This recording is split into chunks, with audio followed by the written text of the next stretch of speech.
नमस्कार, यो AB news खबरको संकेत हो।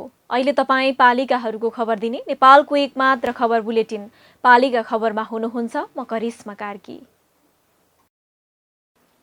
पालिका खबर बुलेटिन पालिका खबर मिडिया हाउसले एबी न्यूज खबरमा प्रत्येक दिन साँझ 6 देखि 7 बजेसम्म र दिउँसो 3 देखि 4 बजेसम्म पुनः प्रसारण गर्दै आइरहेको छ।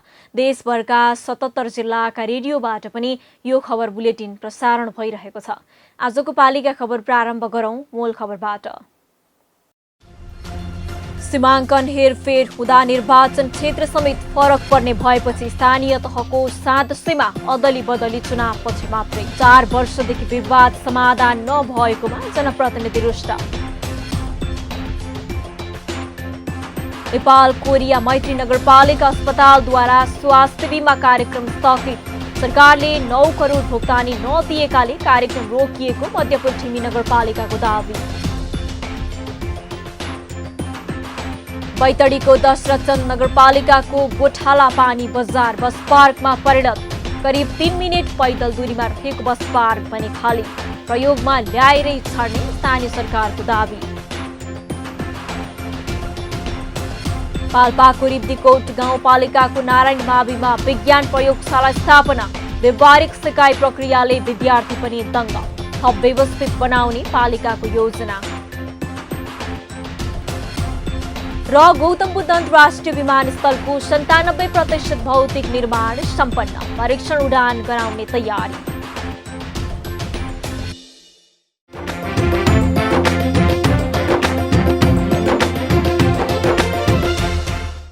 पालिका खबर अब विस्तारमा। मुलुक संघीयतामा गएपछि स्थानीय तहले पाएको सदस्यमा हेरफेर अधिकार अहिलेसम्म कतै कार्यान्वयनमा गइसकेको छ भने कतै उल्झनमा परिरहेको छ। सीमा हेरफेरपछि कतिपय स्थानमा नयाँ नाम र वडापालिका घोषणा भइसकेका छन्। तर स्थानीय तहको सीमाङ्कन हेरफेर चुनाव अघि नहुने भएको छ। आफ्नो पालिका वा वडाहरूको सीमाङ्कन हेरफेरका लागि संघीय मामला तथा सामान्य प्रशासन मन्त्रालयमा दिएका निवेदनको चाङ मन्त्रालयमै थन्किएको छ।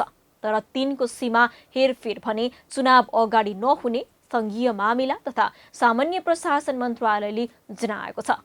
एक रिपोर्ट। प्युठानको झिमरुक गाउँपालिकाले आफ्ना वडाहरूको नक्सामा नजोडिनुपर्ने वडाको सीमा जोडिएको र जोडिनुपर्ने वडाको सीमा नजोडिएको भनेर त्यसलाई मिलाइदिन संघीय मामिला तथा सामान्य प्रशासन मन्त्रालयमा 21 माघ 2074मा निवेदन दियो। तर 4 वर्ष भइसक्दा पनि विवाद समाधान हुन नसक्दा गाउँपालिका असन्तुष्ट छ। त्यो जुन हाम्रो गाउँपालिकाको नक्सा हो नि, त्यो नक्साको चाहिँ नक्साङ्कन गलत गरिरहेको छ। जस्तो 2 र 4 नम्बर वडा जोडिएको गराएको छ होइन। त्यो त अब 4 नम्बर एकातिर 2 नम्बर अर्कातिर छ। त्यस्तै नजोडिएका वडाहरू पनि जोडिएको त्यो नक्सामा जोडिएको देखाउँछ। हामीले त्यो सुझाव चाहिँ दिएर पठाएको हो। त्यही हो, अरू हाम्रो चाहिँ जनताको बिचको विवाद त्यस्तो होइन।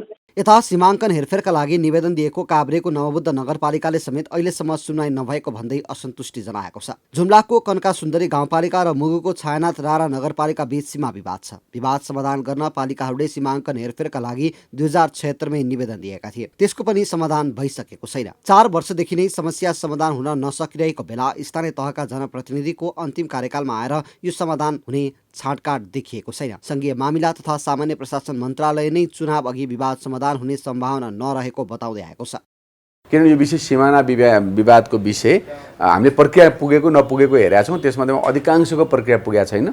अधिकांशको एउटाले मानौँ नवबुद्धकै कुरा गरौँ, एउटा वडालाई को निश्चित भएको अर्को वडामा हाल्न भनेर चाहिँ एउटा पक्षले 2/3 बहुमत सहित आएको छ। फेरि अर्को वडाको व्यक्ति चाहिँ होइन त्यो हाल्नु हुँदैन भन्ने आएको छ। तुरुन्तै सँगसँगै प्रक्रिया चाहिँ पुगेरै आएको सन्दर्भमा पनि फेरि अर्को पक्षले उजुरी त्यो सम्बन्धमा क्वेसन अथवा असहमति जनाएका निवेदनहरू पनि प्राप्त भएको छन्। त्यो कारणले पनि यो विषय प्रशासनिक मात्र नभइकन पोलिटिकल विषय पनि हो। यो माननीय मन्ज्यू आइसकेपछि हामी छलफल गर्छौँ। बस्ती अपायक परेको नजिकको स्थानीय तहसँगको सीमा विवाद वडा ठूलो भएको जस्ता कारण देखाएर पालिकाहरूले सीमाङ्कन हेरफेरका लागि मन्त्रालयमा निवेदन दिएका छन्, तर मन्त्रालयले यस्ता विवाद टुङ्ग्याउन सकेको छैन। सीमाङ्कन हेरफेरका लागि निवेदन दिएका कुन पालिकाको निवेदन रोकिए?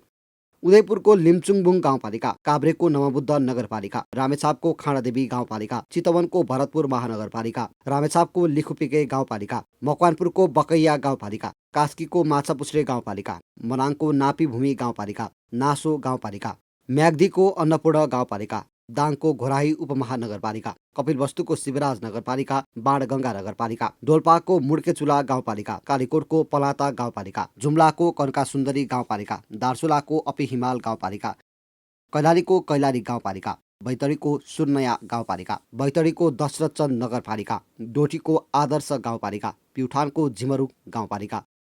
सीमा हेरफेरसँगै केन्द्र र नाम परिवर्तनका लागि पनि मन्त्रालयमा निवेदन आउने गरेको छ। सङ्घीय मामिला महाशाखाको तथ्याङ्क अनुसार 77वटा पालिकाको केन्द्र परिवर्तन भइसकेको छ।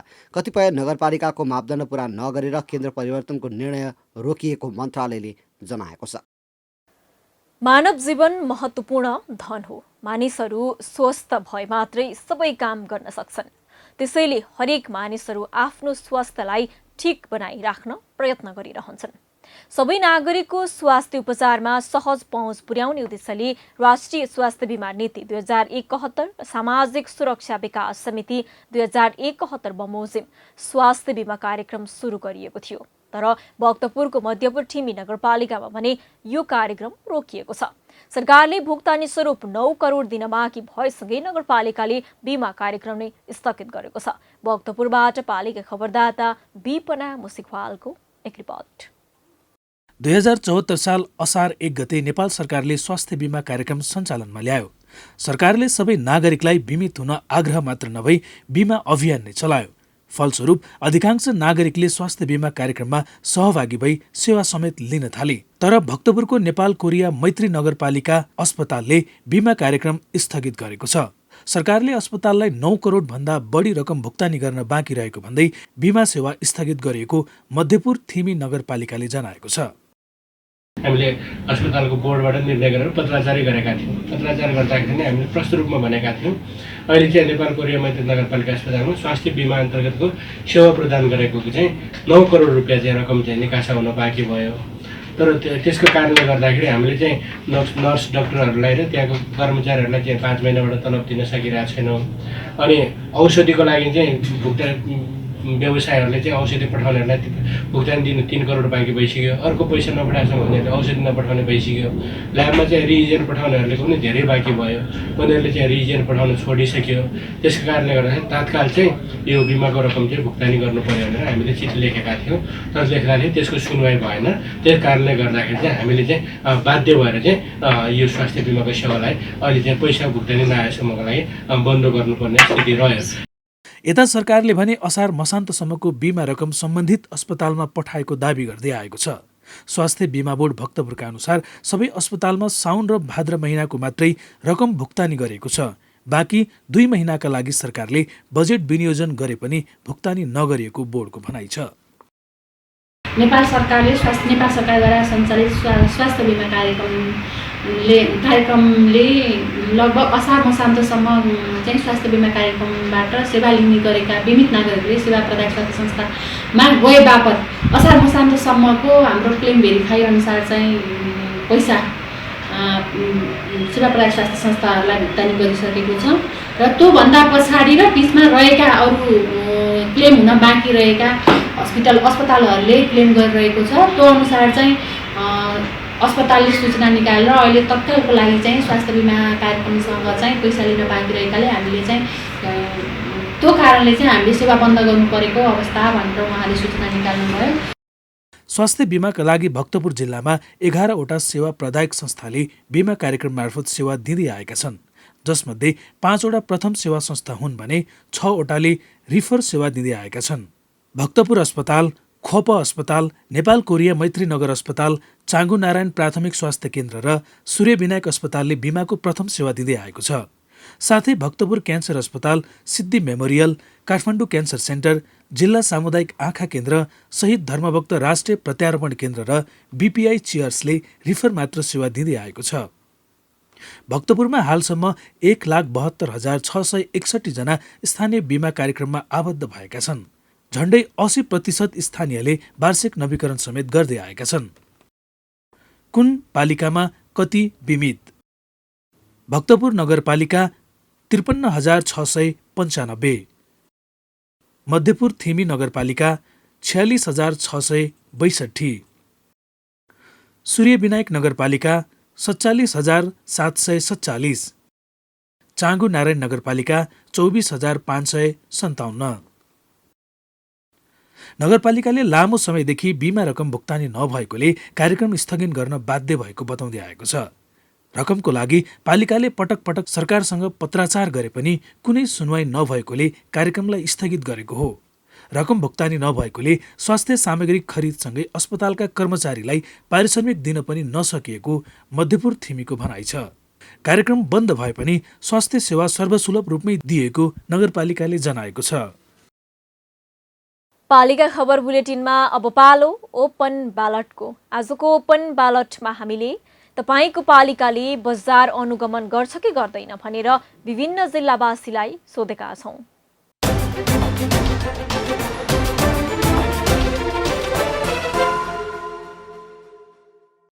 चाडबाड लक्षित यदा कदा अनुगमन भएको सुनिएको छ, तर नियमित रूपमा बजार अनुगमन भएको छैन।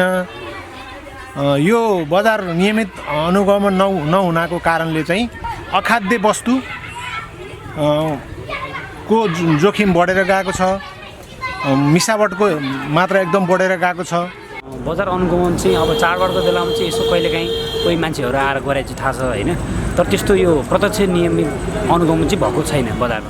अब स्थानीय तह भनेको हाम्रो यो जयलुसी नगरपालिका हो। यसमा विभिन्न सरकारवालाहरूले अनुगमन त गरिरहेछन्, नगर्ने भन्ने होइन, तर खासै अनुगमन चाहिँ नि पारदर्शी ढङ्गको नभएको भन्ने जनगुनासो आइरहेको छ र गर्नुपर्ने उसको जुन किसिमको चाहिँ नि मापदण्ड हो त्यो मापदण्ड अनुसार अनुगमन भइदियो भने सबै तहहरू तपाईँका व्यक्तिहरूको बिचमा पारदर्शी ढङ्गको हुन्थ्यो। त्यो हुन्छ भन्ने खासै थाहा त छैन, अहिलेसम्म भएको त देखाएको छैन। अब हुन्छ हुँदैन भन्ने कुरा त्यति प्रष्ट रूपले थाहा छैन। स्थानीय तहले बजार अनुगमन चाहिँ गरिरहेकै देखिन्छ, तर नियमित रूपमा छैन। खास गरी औपचारिकतामा सीमित छ जस्तो मलाई लाग्छ।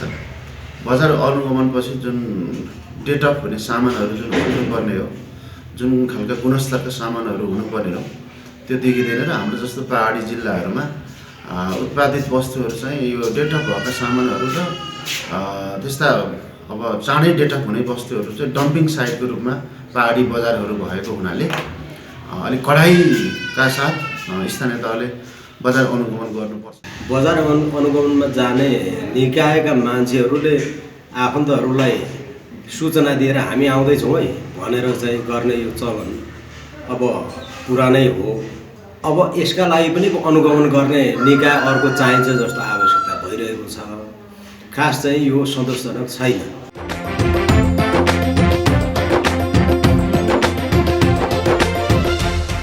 पालिका खबरको सिलसिला अझै जारी छ, त्यसअघि विश्राम अघि मूल खबर।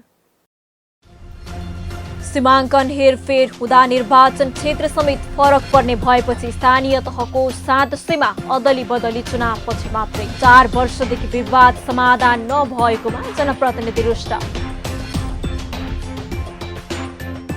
नेपाल कोरिया मैत्री नगरपालिका अस्पतालद्वारा स्वास्थ्य बीमा कार्यक्रम स्थगित।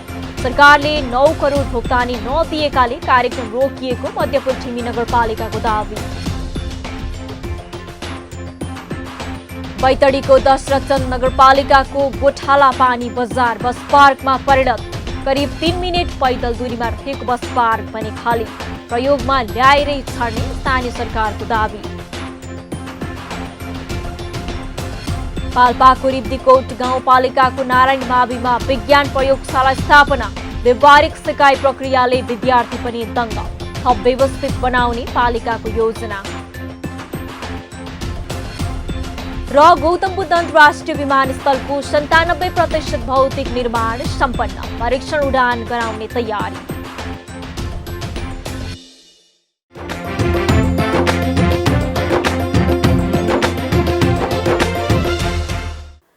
तपाईको नजरमा बस पार्क कस्तो हुनुपर्छ?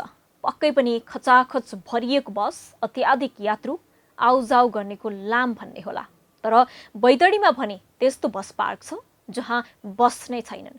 बस पार्क प्रयोजनका लागि बनाइएको भवन र प्रहरी चौकी बाहेक केही छैन। बढीमा 3वटा बस आउने गर्दछन्। अब तपाईलाई लाग्ला गाडी नै त्यति नै हो कि भनेर, तर होइन। बस पार्क भन्दा केही मिटरको दूरीमा रहेको गोठालापानी बजार भने बस पार्क जस्तो देखिन्छ।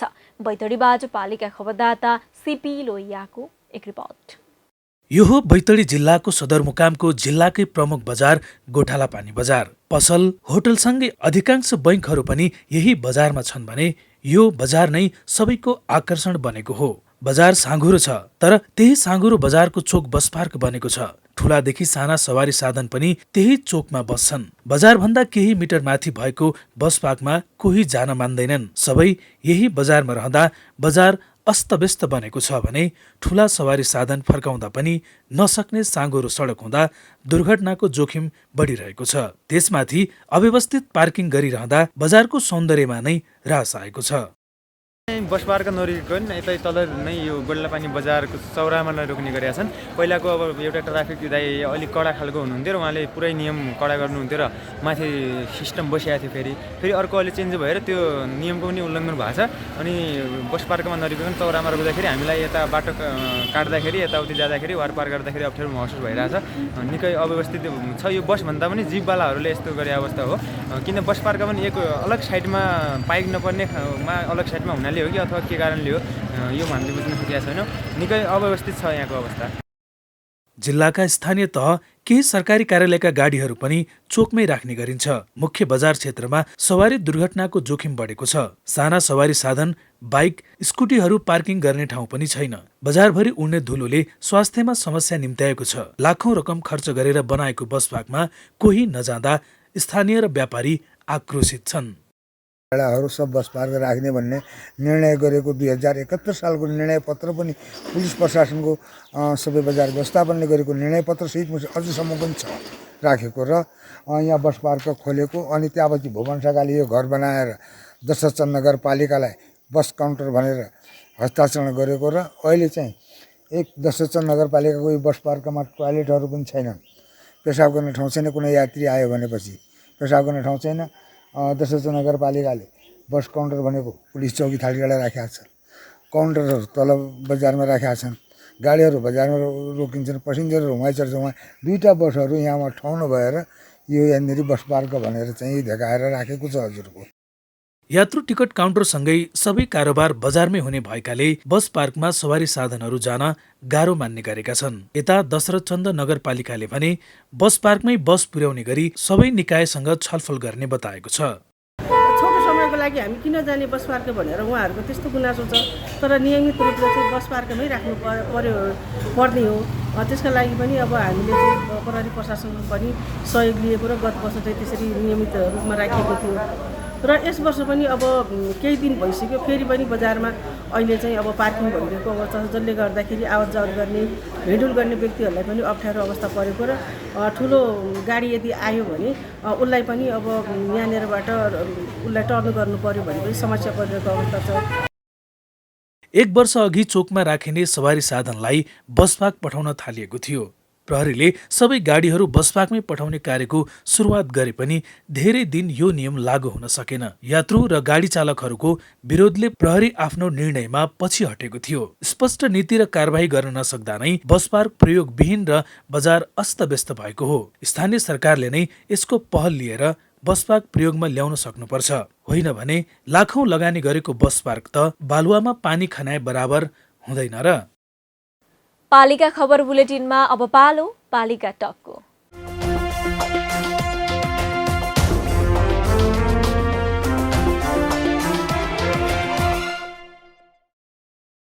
आजको पालिका टकमा हामीसँग हुनुहुन्छ गुल्मीको धुरकोट गाउँपालिकाका अध्यक्ष भूपाल पोखरेल। आज हामी अध्यक्ष पोखरेलसँग धुर्कोटले 4 वर्षमा गरेको काम, पालिकाको विकास निर्माण लगायतका विषयमा कुराकानी गर्दैछौँ। अध्यक्षज्यू नमस्कार अनि स्वागत छ यहाँलाई पालिका टकमा। हस्, नमस्कार, धन्यवाद। हजुर, सुरुवात गरौँ हामी। गाउँपालिकाले विशेष महत्त्व दिएर सञ्चालन गरेका कार्यक्रम के कस्ता छन् बताइदिनुहोस् न अध्यक्षज्यू। हामीले निर्वाचनको बेला गरेका प्रतिबद्धता घोषणापत्रमा जुन कुराहरू उल्लेख गरेका थियौँ ती कुराहरूलाई चाहिँ प्राथमिकरण गरेर गाउँपालिकाको प्रमुख समस्याहरूको पहिचान गर्ने, त्यो समस्याको समाधानको लागि आवश्यक योजना छनौट, बजेट र स्रोत साधनको परिचालन गर्ने सन्दर्भमा चाहिँ हाम्रा 4 वर्ष बितेका छन्, जस अन्तर्गत हामीले प्रमुख समस्या भनेको यहाँको पिउने पानीलाई हामीले प्रमुख प्राथमिकतामा राखेर अहिले करिब 3500 घर दूरीमा एक घर एक धारा पिउने पानी पुर्याएका छौँ।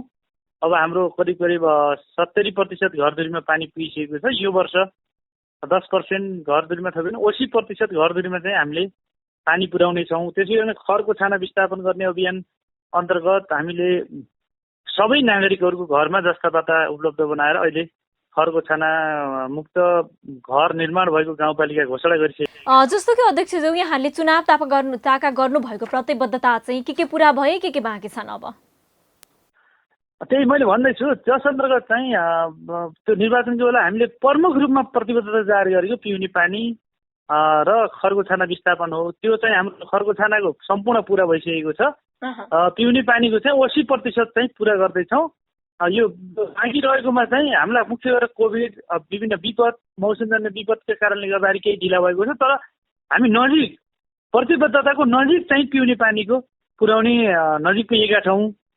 त्यसै गरी शिक्षा, सामुदायिक शिक्षाको गुणस्तरीय बनाउने कुरा, त्यसको भौतिक संरचना लगायत चाहिँ विद्यालयमा चाहिँ पठन पाठनमा र विद्यार्थीहरू प्रत्येक बालबालिकाहरू विद्यालय पहुँचमा रहने कुरालाई चाहिँ सुनिश्चित गर्ने कुरा, त्यसै गरी स्वास्थ्य, आधारभूत स्वास्थ्यलाई चाहिँ गुणस्तरीय बनाउने आवश्यक प्रविधि, भौतिक संरचना, जनशक्तिको व्यवस्थापन र 7वटै वडाबाट प्रसुति सेवा, एम्बुलेन्स सेवालाई चाहिँ हामीले गुणस्तरीय तरिकाले अहिले सेवा प्रवाह गरिरहेका छौँ। अध्यक्षज्यू, मैले यो कृषिकै सेरोफेरोमा रहेर यहाँलाई प्रश्न गर्न चाहे। कृषकलाई कृषि अनुदान लगायतका कार्यक्रम पनि अघि सार्नु भएको छ।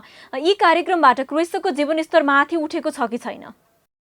यो ठुलो परिवर्तन आएको छ। अहिले हामीसँग करिब 300 भन्दा बढी निजी फर्म, समूह, सहकारीहरूले चाहिँ काम गरिरहेका छन्। जो सुरुमा हामी निर्वाचित हुने बेला समूह, सहकारी र निजी फर्म जोड्दा झन्डै 50 को हाराहारीमा थिए। अहिले 300 भन्दा बढी चाहिँ व्यावसायिक रूपमा उहाँहरूले दर्ता गरेर काम अगाडि बढाउनु भएको छ। त्यसै गरी हामीले उत्पादनमा अनुदान, बाँझो जमिन जोत्नेहरूको लागि अनुदान, पशु बिमामा प्रिमियम रकमको चाहिँ 50% अनुदान, कृत्रिम गर्भधान गर्ने कृषकहरूलाई चाहिँ प्रोत्साहन लगायत भैँसी पालन, बाख्रा पालन लगायतका कार्यक्रमहरू मार्फत चाहिँ आय आर्जन वृद्धि गर्ने तरिकाले हामीले मासु, खसी र बोकाको मासुमा आत्मनिर्भर गाउँपालिका घोषणा गरिसकेका छौँ। त्यसै गरिकन करिब 2000 घर परिवारमा महिलाहरूद्वारा सञ्चालित साना उद्यम बाख्रा विकास परियोजना चाहिँ सञ्चालन गरेर 30 महिनामा करिब 4 करोड लगानी गर्ने र सबै महिलाहरूको सहभागिताबाट यो परियोजना सञ्चालन गर्ने गरी हामीले अहिले बाख्रा विकास कार्यक्रम अगाडि बढाएका छौँ, जसले चाहिँ बाख्राको खसी र बोकाको मासु उत्पादनमा वृद्धि भएको छ। धेरै महिला दिदीबहिनीहरू स्वरोजगार हुनुभएको छ, उहाँहरूको क्षमता विकास भएको छ। विभिन्न खाले तालिम, प्रविधि, घाँसलाई व्यवसायीकरण गर्ने कुरा र अन्य पशुपालनमा चाहिँ ध्यान दिनुपर्ने कुराहरूमा हामीले विभिन्न खाले। अध्यक्षज्यू, हामी अर्को विषयमा जाउँ। पूर्वाधारका क्षेत्रमा पनि यस वर्ष पनि प्रशस्त बजेट छुट्याउनु भएको छ। के छन् प्राथमिकतामा? हामीले हाम्रो गाउँपालिकाको प्रशासकीय भवन निर्माण गरेका छौँ। त्यसै गरी सभा हाल निर्माण भएको छ, पक्की पुलहरू बन्दैछन्, सडकहरूको स्तर उन्नति हामीले गरेर 12 महिना वर्षातको समयमा पनि प्रत्येक वडा कार्यालय र गाउँपालिका र सदरमुकाम अन्तरपालिकासम्म जाने सडकहरूको चाहिँ स्तर उन्नति गरेका छौँ। त्यसै गरी वडा कार्यालयहरू भवनहरूको चाहिँ व्यवस्थापन गरेका छौँ, निर्माण गरेका छौँ। त्यसले गर्दा सेवा प्रवाहमा चाहिँ सहज भएको छ। त्यसै गरिकन चाहिँ विद्यालयका संरचना, भौतिक संरचनाहरू, स्वास्थ्यका भवनहरू लगायतका चाहिँ कामहरूमा भौतिक पूर्वाधारको क्षेत्रमा हामीले काम गरिरहेका छौँ। त्यसै गरी साना र ठुला सिँचाइहरूको वर्गीकरण गरेर चाहिँ सिँचाइको क्षेत्रमा खास गरी कृषि उत्पादनको लागि सिँचाइ निर्माण गर्ने कुरा, त्यसै गरी टेलिकमसँग समन्वय गरेर यो सबै नागरिकहरूको पहुँचमा पुग्ने गरिकन सञ्चार क्षेत्रका टावरहरू निर्माण गर्ने कुरादेखि लिएर हामीले विद्युतीकरण खास गरेर करिब चाहिँ 2वटा वडा नम्बर 3 र 7 मा हामी निर्वाचित हुँदा जम्मा 30% घर दुरीमा पुगेको थियो। अहिले सबै नागरिकको घरमा चाहिँ विद्युतीकरण हामीले पुर्याइसकेका छौँ। त्यसले गर्दा पूर्वाधारको क्षेत्रमा पनि प्रशासकीय भवन सहित पार्क, पैदल मार्ग, ऐतिहासिक धुर्कोट दरबारको चाहिँ पुनर्निर्माण, त्यहाँ सङ्ग्रहालय निर्माण काम भइरहेको छ।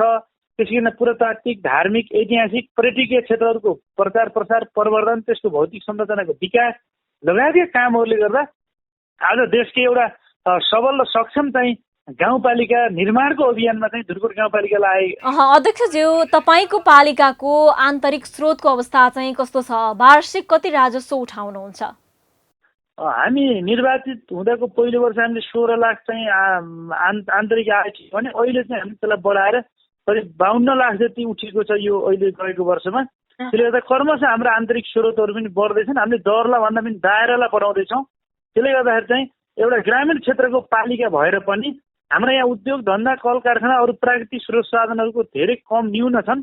त्यो हुँदाहुँदै पनि चाहिँ हामीले यो आन्तरिक आय वृद्धि गर्ने कुरामा चाहिँ सरकारवाला निकायहरूसँग समन्वय गर्ने, सहकार्य गर्ने र चाहिँ आफ्नो गाउँको विकासको लागि, आफ्नै गाउँको विकासको लागि कर तिर्ने बानीको विकास चाल्ने कुरामा चाहिँ गाउँपालिका लागिरहेको छ। जस्तो कि अध्यक्षज्यू, यो सङ्घ तथा प्रदेशले चाहिँ कुन कुन कानुन कारण तपाईँहरूलाई काम गर्न कानुनी अडचन भइरहेको छ, नबनाइदिएका कारण चाहिँ? यो खास गरेर साझा सूचीमा रहेका अधिकारहरू जति छन् ती साझा सूचीमा रहेका अधिकार सम्बन्धी कानुन सङ्घ र प्रदेशले निर्माण गर्नुपर्ने, हालसम्म पनि त्यस्ता कानुनहरू निर्माण नहुँदा हामीलाई काम गर्नमा कठिनाइ भएको छ। मुख्य गरेर शिक्षा क्षेत्रको अहिलेसम्म सङ्घीय सरकारले शिक्षा ऐन बनाउन सकेको छैन। त्यसले पनि धेरै ठाउँमा अन्यलताहरू छन्। लगायत अरू थुप्रै खाले कानुनहरू चाहिँ सङ्घीय सरकार निर्माण गरेको छैन। प्रदेश सरकारबाट पनि आवश्यक मात्रामा यो कानुनहरू निर्माण भएका छैनन्। त्यसले धेरै क्षेत्रमा चाहिँ प्रभाव पार्दो रहेछ। हजुर, हामी अन्त्यमा छौँ अध्यक्षज्यू। जनतासँग के कस्ता बाचा गरेर निर्वाचित हुनुभएको थियो? बाचा गरिएका काम अब पुरा गर्नलाई चाहिँ कति समय लाग्छ यहाँलाई? हामीले निर्वाचनको बेला गरेका बाचाहरू करिब हामीले हाम्रै कार्यकालमा चाहिँ पुरा गर्दैछौँ। हामीलाई केही विपत्ति, खास गरेर कोभिड-19 लगायत चाहिँ मनसुनजन्य विपत्तिले केही ठाउँहरूमा अलिकति अप्ठ्यारो बनायो। समय तालिका अनुसार हामीले कार्यक्रम गर्न पाएनौँ। हामीले आवधिक योजना बनाएर योजनाबद्ध विकास, धुर्कोटको योजनाबद्ध विकासमा चाहिँ जुन अभियानमा अगाडि बढाइरहेका थियौँ त्यो अभियान तीव्र गतिमा अगाडि बढिरहेको छ। जो देशकै एउटा मोडेल, एउटा नमुना, सबैले देख्न सिक्न लायक चाहिँ संरचनाहरूको विकास, सेवा प्रवाहलाई गुणस्तरीय सुशासन दिने कुरामा पनि, पारदर्शिताको सन्दर्भमा पनि हामी चाहिँ एउटा सबल र सक्षम गाउँपालिकाको रूपमा स्थापित हुने त्यस्तो जग आधार निर्माण गरेका छौँ, जसले भोलिको दिनमा चाहिँ धुर्कोट गाउँपालिका देशैभरिका स्थानीय तहहरूमध्ये एउटा नमुना गाउँपालिकाको रूपमा विकास हुने त्यस्तो आधार चाहिँ बनाइरहेका छौँ। हजुर, हस्त अध्यक्षज्यू, यो महत्त्वपूर्ण समय दिनुभयो, यहाँलाई धेरै धेरै धन्यवाद। हस्, धन्यवाद।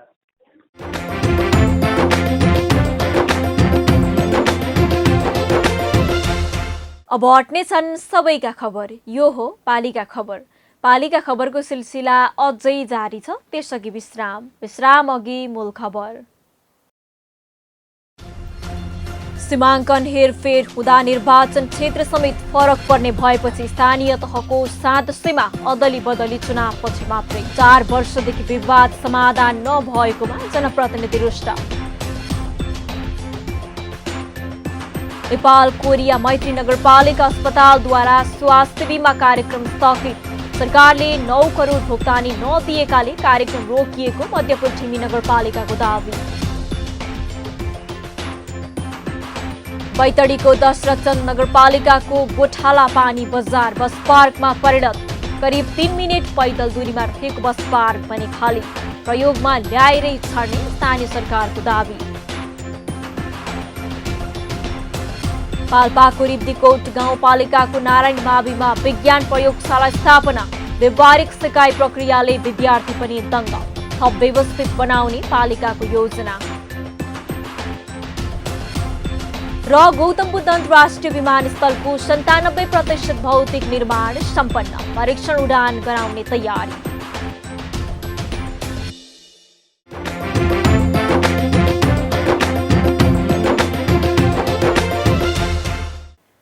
पालिका खबर बुलेटिनमा अब पालो पालिकामा आजको। आज दिनभर कुन पालिकामा के भयो?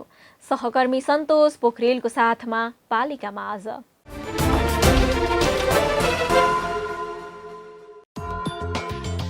महोत्तरीको मनराशिस्वा नगरपालिका वडा नम्बर 10 मा पुनः मतगणना गर्न उच्च अदालत जनकपुरको आदेश। न्यायाधीशद्वय हरिप्रसाद बगाले र रामेश्वर रेग्मीको इजलासद्वारा 7 कार्तिकमा मतगणनाको मिति तय। खोटाङको साकेला गाउँपालिकाका अध्यक्ष अर्जुन कुमार खड्काले गरे प्रमुख प्रशासकीय अधिकृत रबिन मगरसँग कार्य सम्पादन करार सम्झौता। विषयगत शाखा प्रमुखसँग पनि सम्झौता। दाङको गडवा गाउँपालिकाले कृषकलाई हिउँदे घाँसको बिउ वितरण गर्ने। बिउ लिन कृषकले वडा कार्यालयमा सम्पर्क गर्नुपर्ने।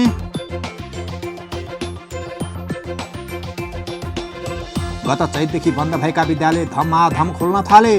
भक्तपुर र चाँगुनारायण नगरपालिकाका विद्यालयले भौतिक उपस्थितिमै पठन पाठन सञ्चालन गरे। मध्यपुर थिमी र सूर्य विनायकका विद्यालय भने तिहारपछि मात्रै खुल्ने। रेबिज विरुद्धको अन्तर्राष्ट्रिय दिवस पालिकाहरूले विभिन्न जनचेतनामूलक कार्यक्रम गरी मनाए। दिवसको अवसरमा आयोजित खोप अभियान जारी। देशका अधिकांश पालिकामा कोरोना विरुद्धको खोप लगाइँदै खोप लगाउन पालिकाले तोके केन्द्र। ताप्लेजुङको सिदिङबा गाउँपालिकाले 1 जना सिभिल इन्जिनियर करारमा नियुक्त गर्ने। छनौट भएका विराज कट्टेलाई सम्झौता गर्न आउन पालिकाको सूचना। रामेछापको मन्थली नगरपालिकाद्वारा उपभोक्ता समिति गठन गर्न सूचना जारी। समिति स्थानीय तह संस्थागत क्षमता सो मूल्याङ्कन कार्यविधिले तोके अनुसार गठन हुनुपर्ने। लमजुङको मर्स्याङदी गाउँपालिका र मध्य नेपाल नगरपालिकाले 1 देखि 5 कक्षासम्मका लागि स्थानीय पाठ्यक्रम कार्यान्वयनमा ल्याए। विज्ञ र स्थानीय सरोकारवालाको समन्वयमा पाठ्यक्रम तयार। सुर्खेतको भेरीगङ्गा नगरपालिकामा भवन निर्माण मापदण्ड 2072 लागू हुनु पूर्व बनेका घरको अभिलेखीकरण गर्नुपर्ने। अभिलेखीकरणका लागि असोज मसान्तसम्म आवेदन दिनुपर्ने। पूर्वी नवलपरासीको मध्यबिन्दु नगरपालिकामा बुधबार जितिया पर्वका अवसरमा सार्वजनिक बिदा। सेवाग्राहीलाई बिहिबार मात्रै आउन सूचना जारी। इलामको चुलाचुली गाउँपालिका वडा नम्बर 1 ले लिम्बू भाषालाई सरकारी कामकाजी भाषाका रूपमा प्रयोगमा ल्यायो। भाषाको सम्वर्धन हुने विश्वास। सिन्धुपाल्चोकको इन्द्रावती गाउँपालिकाले 5 पोखरी थाङपाल गाउँपालिकालाई गर्यो 3 लाख आर्थिक सहयोग। प्राप्त रकम बाढी प्रभावित क्षेत्रका पीडितलाई वितरण गरिने। झापाको बिर्तामोड नगरपालिकाको चालु आर्थिक वर्ष 78-79 को नगर विकास योजनाको पुस्तक सार्वजनिक। योजनाको कार्यान्वयनमा ध्यान दिन कर्मचारीलाई आग्रह। डोल्पाको मुड्केचुला गाउँपालिकाले 78 जनालाई विभिन्न विषयमा विकास तालिम दिने। 3 दिनभित्र इच्छुकले निवेदन पेश गर्नुपर्ने। सुरक्षित आवासका लागि दाङको बबई गाउँपालिकाद्वारा डाक्टरमीका लागि तालिम सञ्चालन। तालिम 17 असोजसम्म चल्ने। बर्दियाको ठाकुरबाबा नगरपालिकाको आर्थिक सहयोग र पर्यापर्यटन विकास मञ्चको आयोजनामा प्रकृति पथ प्रदर्शकलाई अङ्ग्रेजी भाषाको तालिम सुरु। तालिम 1 महिनासम्म चल्ने। पूर्वी नवलपरासीको कावासोती नगरपालिका वडा नम्बर 2 का अध्यक्ष लक्ष्मीप्रसाद पौडेलले जन्मदिनको अवसर पारेर विद्यालयलाई रकम सहयोग गरे। जनता माध्यमिक विद्यालयलाई 52,100 रुपैयाँको चेक हस्तान्तरण। सर्लाहीको हरिपुर नगरपालिकाले कृषकलाई 50% अनुदानमा गहुँको बिउ वितरण गर्ने। बिउ लिन कृषकले 30 दिनभित्र निवेदन पेश गर्नुपर्ने। र सुनसरीको देवानगञ्ज गाउँपालिकाका कार्यपालिका सदस्य नरेश शर्माको निधन।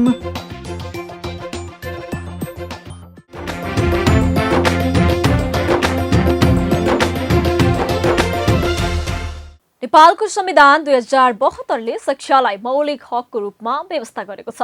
तर यी हक र अधिकार संविधानको दफा र उपदफामै सीमित हुन पुगेका छन्। नेपालमा प्राविधिक र व्यावहारिक शिक्षाको बहानामा धेरै लगानी भएको छ, तर शिक्षाबाट खास परिवर्तनको महसुस पनि हुन सकेको छैन। अझै पनि स्थानीय सरकार मातहतका विद्यालयमा विज्ञान प्रयोगशाला स्थापना भएको पाइँदैन।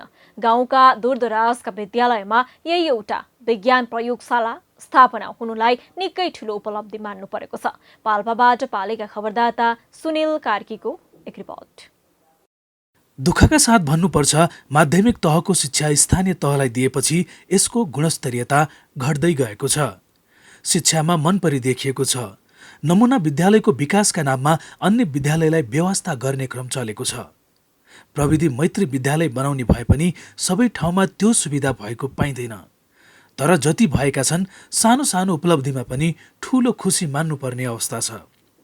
यो हो पाल्पाको रिब्दीकोट गाउँपालिका वडा नम्बर 6 ठिमुरेमा रहेको नारायण माध्यमिक विद्यालय र यो हो विद्यालयमा स्थापना भएको विज्ञान प्रयोगशाला। यिनी हुन् निशा विक। यही विद्यालयमा कक्षा 9मा अध्ययन गर्छिन्। उनी अहिले विद्यालयमा हुने पठन पाठनले दङ्ग छिन्। यो विद्यालयमा पहिला यस्ता साइन्स सम्बन्धी ल्याबहरू थिएन। अहिले शैक्षिक सामग्री सहित हामीले प्रयोग गरी हामी सिक्न पाएका छौँ। धेरै खुसी लागेको छ। पहिला यस्तो थिएन, पहिलाका विद्यार्थीले त्यस्तो गर्न पाएन। तर हामी धेरै भाग्यमानी छौँ है, हामीले यस्तो छोएर अनि यस्तालाई आफूले प्रयोग गरेर सिक्न पाउँदा धेरै खुसी लागेको छ। निशा जस्तै अर्जुन बगाले पनि अहिले दङ्ग छन्। व्यावहारिक पढाइप्रति उनी पनि निकै हौसिएका छन्। हामी यो पहिला दुर्गाभवनमा पढ्थ्यौँ, त्यहाँदेखि हामी यहाँ पढ्नको लागि आयो। यहाँ पढ्न आउँदाखेरि ठ्याक्कै हामी आउने वर्ष नै यो ल्याबको स्थापना भएको रहेछ।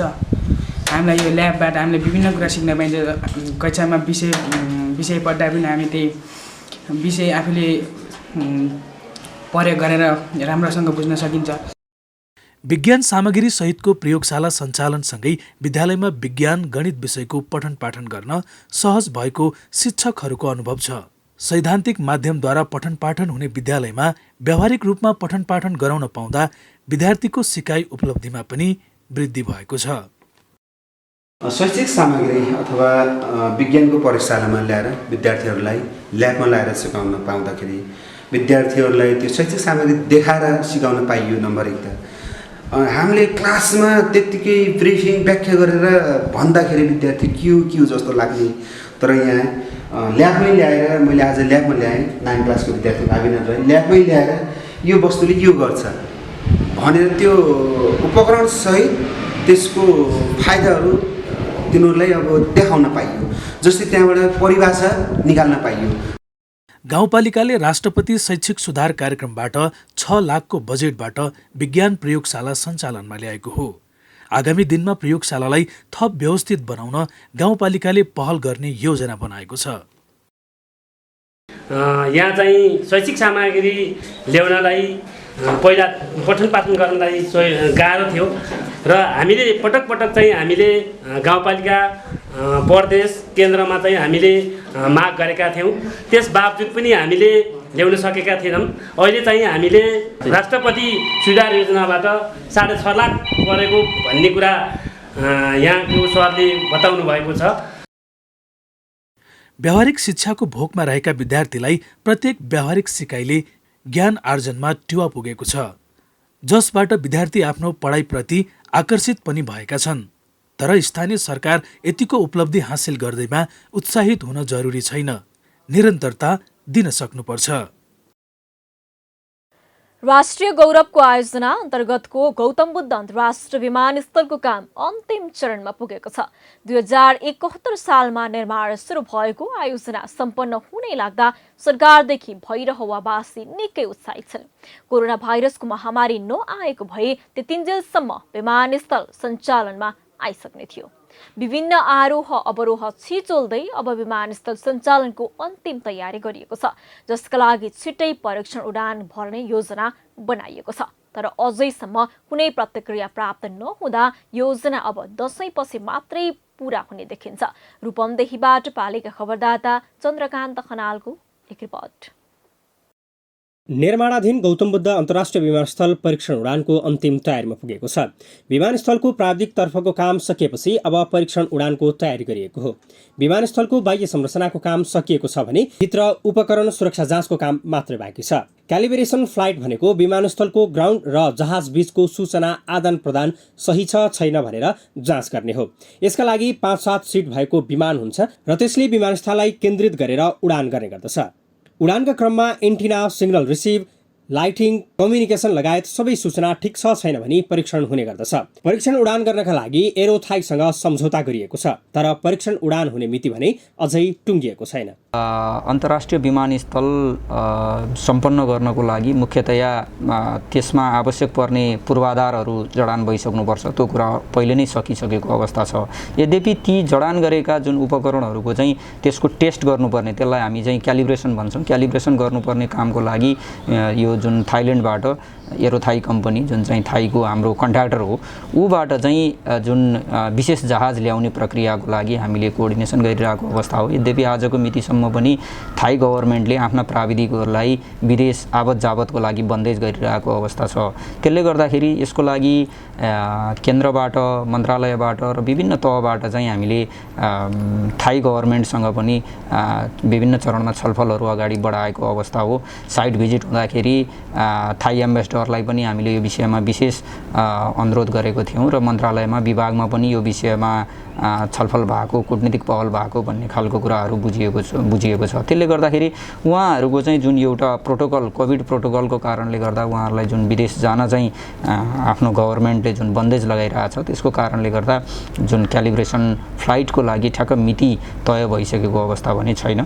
यद्यपि त्यो बाहेक जुन ICB 1 तिरको मेजर कन्ट्र्याक्टर जुन चिनिया कन्ट्र्याक्टर छ, त्यो कन्ट्र्याक्टरको काम पनि ह्यान्डओभर गर्नको लागि क्यालिब्रेसन फ्लाइट जरुरी भएको र केही टर्मिनल बिल्डिङको कमिसनिङको लागि चाहिँ विदेशबाट दक्ष प्राविधिक जनशक्ति आउनुपर्ने कारणले गर्दा उपकरण जडानपछि बाँकी हुने फिनिसिङका कामहरू, जुन काम चाहिँ उपकरण जडान भइसकेपछि मात्रै फाइनल फिनिसिङको काम हुने भएकोले त्यो खालको कामको लागि अलिकति समय लागेको अवस्था हो। विमानस्थलको अहिलेसम्म 97% भौतिक निर्माण भएको छ।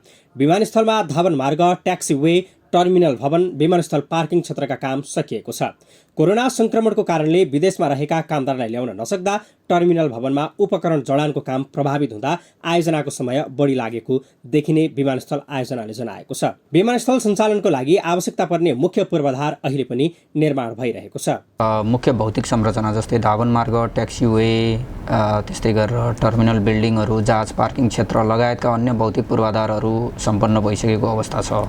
मुख्यतया पछिल्लो पटक जुन कोभिड संक्रमणको कारणले गर्दा जुन विदेशबाट केही दक्ष प्राविधिक जनशक्ति र क्यालिब्रेसन फ्लाइटको लागि विशेष किसिमको जहाज ल्याउने विषयमा चाहिँ अलिकति यकिन हुन नसकेको कारणले गर्दाखेरि चाहिँ थोरै आयोजनाको समय चाहिँ बढी लागेको देखिन्छ।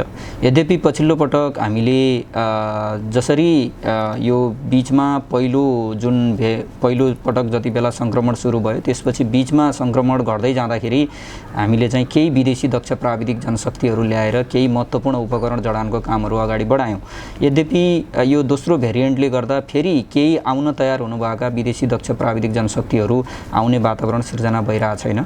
यद्यपि अहिले आयोजनाको काम 97% भन्दा बढी सकिसकेको छ। गौतम बुद्ध अन्तर्राष्ट्रिय विमानस्थल निर्माणमा मूलतः 3 तहका काम सम्पन्न भएका छन्।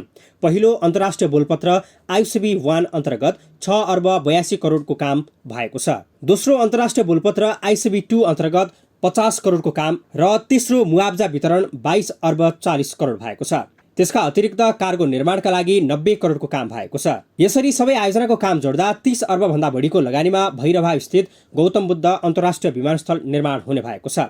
यो रकममा नेपाल सरकारको 37.4 र ADB को 62.6% लगानी छ। भैरहवा विमानस्थल नेपाल भारत सीमा नजिक छ। अन्तर्राष्ट्रिय उडानका जहाजले भारतीय आकाश छुन सक्ने अवस्थामा छुट्टै अनुमति लिनुपर्छ। यसले गर्दा हरेक उडान प्रभावित हुन सक्छ। यसकारण विमानस्थल सञ्चालनमा आउनु अगाडि नै उडानबारे नेपाल भारत सम्झौता गर्नु आवश्यक छ। पालिका खबर बुलेटिनको अन्त्यतिर छौं। मूल खबर पुनः एकपटक।